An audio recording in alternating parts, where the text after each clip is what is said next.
பணக்குடி அருகே குத்தகைக்கு எடுத்த ஜேசிபி மற்றும் பொக்லைன் இயந்திரங்களை அடமானம் வைத்த இடைத்தரகர் உட்பட இருவர் மீது 70க்கும் மேற்பட்ட வாகன உரிமையாளர்கள் காவல் நிலையத்தில் புகார் அளித்துள்ளனர். நெல்லை மாவட்டம் பணக்குடியை அருகே கார்த்திகேயன், இசக்கிமுத்து ஆகிய இருவரும் வாகன உரிமையாளர்களிடம் இருந்து ஜேசிபி, டிப்பர் லாரிகள் போன்றவற்றை குத்தகைக்கு பெற்று அவற்றை ஒப்பந்த அடிப்படையில் கான்ட்ராக்டர்களிடம் கொடுத்து வந்துள்ளனர். இந்த நிலையில் கார்த்திகேயன் மற்றும் இசக்கிமுத்து வாகனங்களை பல லட்சம் ரூபாய் அடமானத்தில் வைத்து வாகன உரிமையாளர்களுக்கு தெரிய வந்துள்ளது. இதனால் அதிர்ச்சியடைந்த 70க்கும் மேற்பட்ட வாகன உரிமையாளர்கள் கன்னியாகுமரி மாவட்ட ஜேசிபி மற்றும் பொக்லைன் இயந்திர உரிமையாளர் சங்கம் சார்பில் காவல் நிலையத்தில் புகார் அளித்துள்ளனர். நாங்க இந்த காவல் கிணறு அந்த அண்ணங்கிட்ட ஒரு வண்டி ஜேசிபி வண்டி கொடுத்தோம். இசக்கிமுத்து அந்த அண்ணங்கிட்ட வண்டி கொடுத்தோம். 2 மாசம் வாடகை தந்தாங்க. இல்ல 10,000 ரூபாய் கம்மியா தந்திருக்காங்க.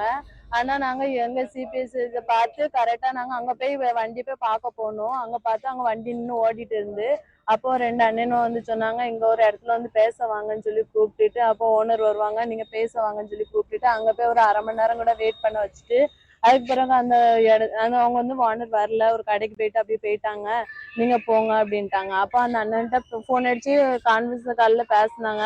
அப்ப பேச முச்சுல அவங்க சொன்னாங்க, 7 லட்ச ரூபா கொடுத்து நாங்க வாங்கியிருக்கிறோம் அவங்க கிட்ட இருந்து அப்படின்னு சொல்லிட்டு, 7 லட்ச ரூபா கொடுத்து யார் வண்டி யார் வாங்குறது, எங்க வண்டி தானே அப்படி சொல்ல முச்சுல அவங்க சொல்றாங்க, இல்ல இது 7 லட்ச ரூபா கொடுத்து நாங்க வாங்கியிருக்கிறோம் அப்படின்னு சொல்லிட்டு அந்த பசங்க சொல்லிட்டு அப்படியே போயிட்டாங்க. நாங்களும் சரி அந்த இது சிபிஎஸ் பார்த்து அங்க போனோம். அங்க போன இடத்துல அங்க வண்டி இல்ல, வேற இடத்துல கொண்டு வந்து அவங்க வந்து பேட்டரியை கலத்திட்டு வண்டியை வந்து கடத்தி கொண்டு போயிட்டாங்க.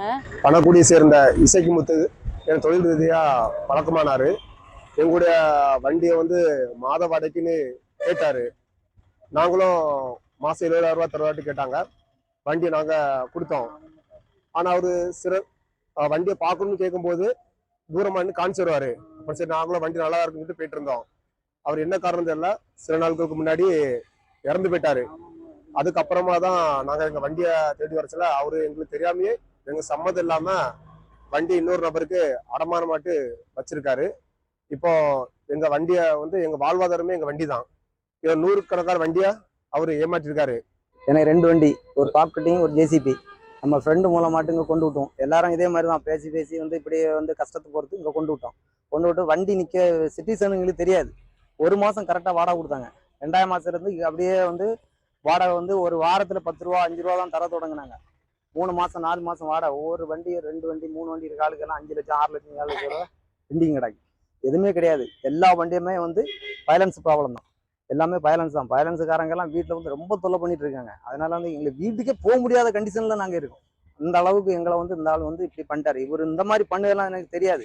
என்னன்னு சொன்னா, எங்கள்கிட்ட இருந்து இந்த வண்டி வந்து மாசம் வந்து 60 ரூபா 50 ரூபா தாரேன், நாங்க வந்து ஒரு பத்திரம் அடமான பத்திரம் மாதிரி எல்லாம் கிடையாது. வெளியில வந்து அடமானம் வச்சிருக்காரு. 4 லட்சம் 5 லட்சம் ஏன்னு வச்சு எல்லாமே வந்து தொலைச்சிட்டாரு. எங்களுக்கு இந்த 3 நாளுக்கு முன்னதான் சொன்னாரு, உங்களுக்கு எல்லா அமௌண்ட்டும் வந்து நான் வந்து போட்டு விட்டுறேன், உங்களுக்கு எந்த கஷ்டமும் கிடையாது, நான் வந்து எல்லாமே ரெடி பண்ணி தந்துடுறேன் அப்படின்னு. அதுக்கப்புறம் எல்லாருமே ஹாப்பியா இருக்கலாம்னாரு. என்கிட்ட இருக்கதே வந்து 10 வண்டி 15 வண்டி தான் இருக்கு. அதுக்கிடையில வந்து எல்லா வண்டியும் விட்டாச்சு. இனி வந்து நம்ம நல்ல நல்ல ஆளுங்களுக்குள்ள வண்டி தானே வச்சிருக்கோம், அதனால நமக்கு இனி கஷ்டம் வராது அப்படின்னு சொல்லி எடுத்து, அதுக்கப்புறம் கரெக்டா ஒரு 3 நாளுக்கு முன்னே 8 மணிக்கு வருது செய்தி வருது, ட்ரெயின்ல வந்து இறந்துட்டாங்க அப்படின்னு. அரசு ஊழியம் மட்டும் நாங்க தயவு செய்து கேட்டுக்கிறோம், எங்களுக்கு வந்து ஏதாவது ஒரு நல்ல ஒரு முயற்சி பண்ணி மீட்டு கொடுத்துருங்க. அவ்வளவுதான். வண்டியை மட்டும் எடுத்தா எங்களுக்கு 5 லட்சம் 6 லட்சம் பணமே வேண்டாம்.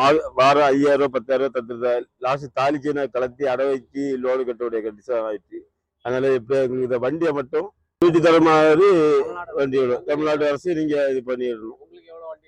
ஏன்னா ஒரு கிட்டாச்சு டாட்டா கிட்டாச்சு 33 மாசம் 70 ரூபா தரோம்னு சொன்னாங்க. ஆமா 2 மாசம் தான் ஆச்சு. இது 3வது மாசம் ஆகுது.